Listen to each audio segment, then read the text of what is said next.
আসসালামু আলাইকুম বন্ধুরা, আজকে যে বিষয়টি নিয়ে আপনাদের সামনে হাজির হয়েছি সেটি হচ্ছে বাংলাদেশের সবচেয়ে বৃহত্তর, দৃষ্টিনন্দন এবং আধুনিক বাংলাদেশের যোগাযোগ ব্যবস্থার এক যুগান্তকারী বিমানবন্দর হযরত শাহজালাল আন্তর্জাতিক বিমানবন্দরের থার্ড টার্মিনাল নিয়ে।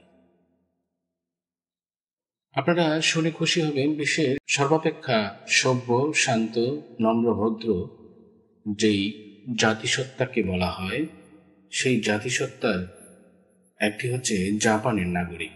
আর এই সভ্য জাতিসত্তার মানুষগুলোর হাতেই তুলে দেওয়া হচ্ছে থার্ড টার্মিনালের সকল প্রকার দায়িত্ব। আপনাদের সবার জ্ঞাতার্থে আরেকটি বিষয়ে জানাতে চাই যে কোরিয়া এবং জাপানের যৌথ প্রচেষ্টায় বাংলাদেশ সরকারের সম্মিলিত অর্থায়নে এ যাবৎকালে স্বাধীনতা পরবর্তী সময়ে বাংলাদেশে সবচেয়ে দৃষ্টিনন্দন এবং বিশ্বমানের থার্ড টার্মিনাল নির্মিত হয়েছে হযরত শাহজালাল আন্তর্জাতিক বিমানবন্দরে। বন্ধুরা, দেশে এবং বিদেশে যে যেখানে আছেন প্রত্যেকের প্রতি রইল অনেক অনেক শুভেচ্ছা এবং ভালোবাসা। যারা চ্যানেলটি সাবস্ক্রাইব করেছেন তাদের প্রতি রইল সশ্রদ্ধ শ্রদ্ধা, এবং যারা এখনও চ্যানেলটি সাবস্ক্রাইব করেননি তাদের কাছে অনুরোধ রইল চ্যানেলটি সাবস্ক্রাইব করে পাশে থাকবেন। জাপানের কোম্পানি পাচ্ছে থার্ড টার্মিনালের দায়িত্ব, এবং এটি খুব সম্ভবত আগামী মাসের মধ্যেই এরকম একটি চুক্তি সম্পাদিত হতে যাচ্ছে।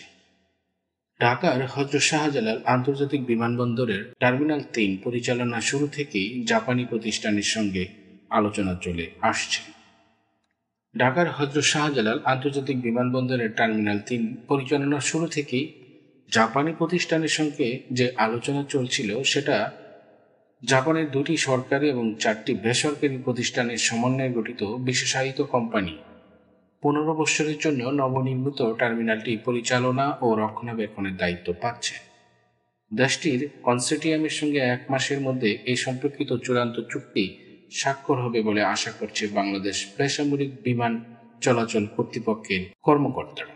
বেবিচক সূত্রে জানা গেছে, জাপানি কনসোর্টিয়ামের নেতৃত্বে থাকবে দেশটির বেসরকারি খাতের প্রতিষ্ঠান সুমিতোমো কর্পোরেশন।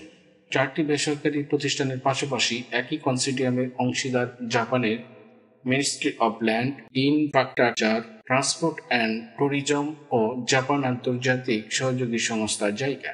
সরকারি বেসরকারি অংশীদারিত্ব পিপিপি মডেলে বিশেষ এই কোম্পানির সঙ্গে চুক্তি করবে বাংলাদেশ সরকার। থার্ড টার্মিনালের গ্রাউন্ড হ্যান্ডেলিং এর দায়িত্বে এরই মধ্যে বিমান বাংলাদেশ এয়ারলাইন্সকে দেওয়ার নীতিগত সিদ্ধান্ত নিয়েছে সরকার। বিমান অবশ্য সেই কাজটি করবে জাপানি কনসোর্টিয়ামের অধীনে। বেবিচক সূত্রে আরও জানা যায়, থার্ড টার্মিনাল থেকে ২ ধরনের আয় হবে। অ্যারোনটিক্যাল আয়ের মধ্যে এম্বার্কো ফি এবং বোর্ডিং ব্রিজের চার্জ আদায় করবে জাপানি কনসোর্টিয়াম, আর নন অ্যারোনটিক্যাল আয়ের মধ্যে বিমানবন্দরের সার্বিক বাণিজ্যিক কার্যক্রমের পুরোটাই থাকবে তাদের হাতে। এসব আয় দিয়ে টার্মিনালের যাবতীয় রক্ষণাবেক্ষণ কাজ করা হবে। এরপর যে অর্থ উদ্ধৃত থাকবে তার একটি অংশ পাবে পরিচালনার দায়িত্বে থাকা জাপানি কনসোর্টিয়াম, আরেকটি অংশ পাবে বাংলাদেশ সরকার। চুক্তির খসড়া এরই মধ্যে চূড়ান্ত হয়েছে। জাপানি কনসোর্টিয়াম খসড়া চুক্তির জন্য রিকোয়েস্ট ফর প্রপোজাল পাঠানো হয়েছে। পিপিপির আইন অনুযায়ী এটা পাওয়ার পর তারা সর্বোচ্চ ৪২ দিন সময় নিতে পারবে, যদিও বেবিচক কর্মকর্তাদের প্রত্যাশা ১ মাসের মধ্যেই চুক্তি সম্পাদন হয়ে যাবে। চুক্তির পর অবশ্য টার্মিনাল কার্যক্রম শুরু করতে পারবে না অপারেটর প্রতিষ্ঠান। প্রয়োজনীয় প্রস্তুতি শেষ করে টার্মিনালের বাণিজ্যিক কার্যক্রম শুরু করতে তাদের ৬ থেকে ৮ মাসের মতো সময় লাগতে পারে বলে বেবিচক সূত্রে জানা গেছে। থার্ড টার্মিনালের অপারেটিং নিয়োগ প্রক্রিয়া সম্পর্কে যতটুকু জানা যায় তাতে বোঝা যায় প্রায় ১ মাস ধরে তাদের অর্থাৎ জাপানি কনসোর্টিয়ামের সঙ্গে আলোচনা চলছিল। এরই মধ্যে তাদের রিকোয়েস্ট ফর প্রপোজাল এবং কনসেনশন এগ্রিমেন্ট হয়েছে। টার্মস নিয়ে তাদের সঙ্গে আলোচনা হয়ে গেছে। জাপানি কনসোর্টিয়ামের সঙ্গে থার্ড টার্মিনালের অপারেশন এবং মেনটেন্যান্স বিষয়টি চূড়ান্ত পর্যায়ে রয়েছে। এটি উচ্চ পর্যায়ের কমিটি বিষয়গুলো নিয়ে কাজ করছে। শীঘ্রই আমরা এরকম একটি সভ্য জাতিসত্তার হাতে আমাদের থার্ড টার্মিনালটি তুলে দিতে পারছি। বন্ধুরা, এরপর আমরা থার্ড টার্মিনাল অপারেশনে যাব। চুক্তি সম্পন্ন করার ৫-৬ মাসের মধ্যে অপারেশনে যেতে পারবে বলে আশা করা হচ্ছে থার্ড টার্মিনাল। থার্ড টার্মিনাল থেকে আয় হওয়া রাজস্ব কিভাবে বন্টন হবে সে নিয়েও ব্যাপক আলোচনা চলছে। যা আয় হবে তার বড় অংশই টার্মিনাল রক্ষণাবেক্ষণের ব্যয় হবে।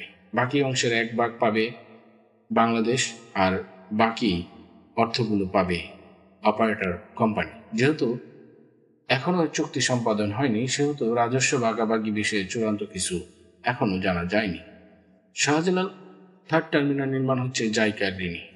2,139 কোটি টাকায় প্রকল্পটি জাপানের আর্থিক সংস্থাটির ঋণের পরিমাণ 1,614 কোটি টাকা। ঋণদাতা দেশের 2টি ঠিকাদার প্রতিষ্ঠান টার্মিনালের নির্মাণ কাজেও যুক্ত ছিল।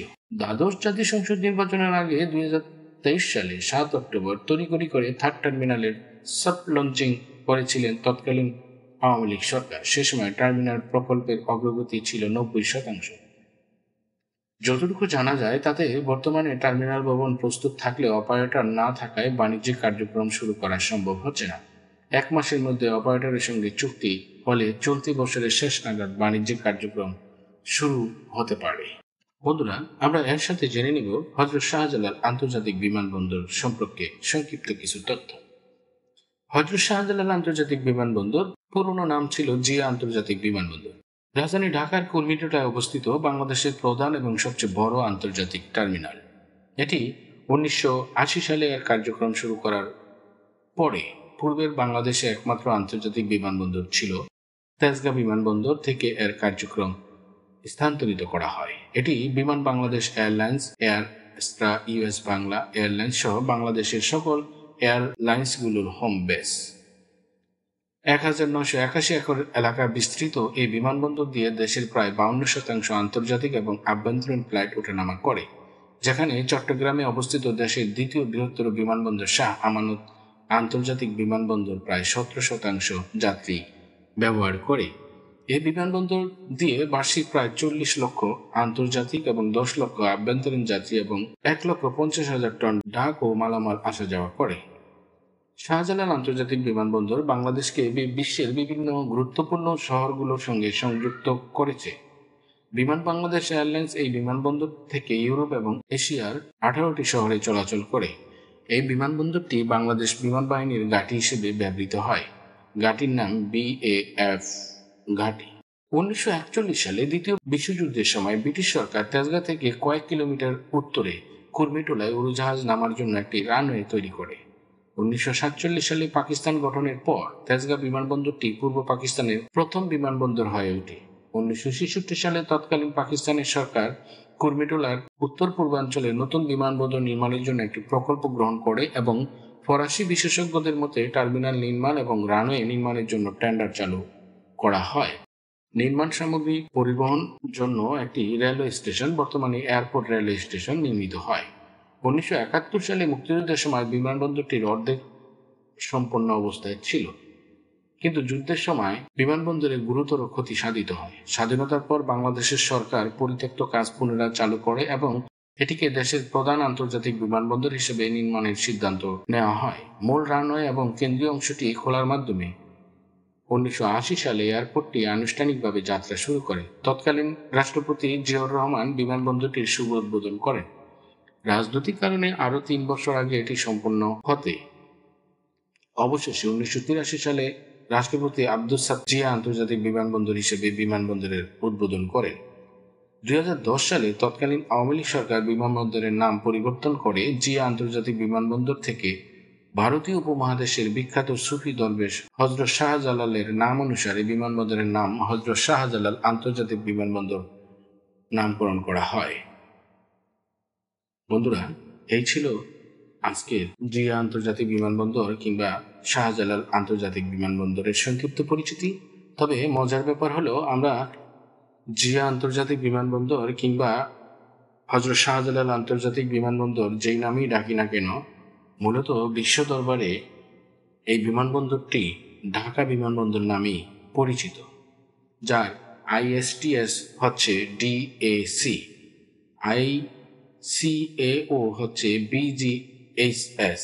সো নাম কোনো বিষয় নয়, আন্তর্জাতিকভাবে সে যেই নামে পরিচিত সেটি হচ্ছে বাংলাদেশ, আমাদের লাল সবুজের পতাকা, আমাদের স্বাধীনতা, আমাদের একাত্তর, এবং আমাদের একটি ভৌগোলিক সীমারেখা। সবাই ভালো থাকবেন, সুস্থ থাকবেন। ভিডিওটি ভালো লাগলে লাইক, কমেন্ট, শেয়ার করবেন। সকলের মঙ্গল কামনায়। আল্লাহ হাফেজ।